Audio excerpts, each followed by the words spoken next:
حضور پاک صلی اللہ علیہ وسلم نے ارشاد فرمایا کہ سب سے بہترین کسی نے کوئی کمائی نہیں کھائی آج تک سوائے اس کمائی کے جو آدمی نے اپنے ہاتھ سے کمایا ہو. یعنی ہنر مندی جس کو ہم آج کل اسکل کہتے ہیں، پر پرانے زمانے میں اس کو زیادہ ووکیشن بھی کہتے تھے، اور ہم سمجھتے تھے خالی دستکاری کی چیزیں صرف یہی ہوتی ہیں. لیکن اب دستکاری سے بن کر انسان کا مائنڈ بھی ایک درحقیقت وہ بھی ایک دستکاری کی شکل اختیار کر گیا ہے. تو حضور صلی اللہ علیہ وسلم نے فرمایا کہ دیکھو حضرت داؤد علیہ السلام جو تھے وہ بہترین حداد تھے، اور اللہ تعالیٰ نے بھی ذکر کیا قرآن کریم میں کہ ہم نے ان کو جو ہے وہ لوہے کا علم عطا فرمایا تھا، تو وہ لوہے کے ذریعے وہ زرہ بنا لیا کرتے تھے. اور اسی طرح حضرت زکریا علیہ السلام کے بارے میں آتا ہے کہ وہ کان نجارن، کہ وہ بڑھئی تھے، کارپینٹر تھے. اور حضور اکرم صلی اللہ علیہ وسلم نے ہر قسم کی تجارت کی، شرکت و مضاربت بھی کی. آپ نے بکریاں چند پیسوں کے عوض مکہ مکرمہ میں بکریاں بھی چڑھائیں، تو گویا کہ ایک طریقے سے نوکری جاب بھی کی. آپ صلی اللہ علیہ وسلم نے جو ہے وہ تجارت بھی کی، اور آپ نے زراعت بھی کی.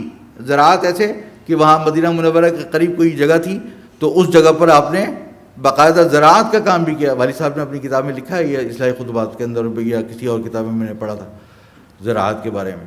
تو باقی چیزیں تو سب شرکت اور مضاربت تو حضرت خدیجہ رضی اللہ عنہ سے شادی. حضرت خدیجہ کتنی بڑی تاجرہ تھی، امام ابو حنیفہ رحمۃ اللہ علیہ کتنے بڑے تاجر تھے. تو یہ چیزیں ہم لوگ ایک دوسرے کو نہیں بتاتے. ہم لوگ یہ نہیں بتاتے کہ الید العلیٰ خیر من الید السفلیٰ، کہ اوپر والا ہاتھ نیچے والے ہاتھ سے بہتر ہے. چندہ مانگنا جائز نہیں ہے بلا وجہ میں. حضور صلی اللہ علیہ وسلم کے بعد ایک آدمی پیسہ مانگنے کے لیے آیا تو حضور نے کہا کہ تمہارے گھر میں کچھ سامان ہے؟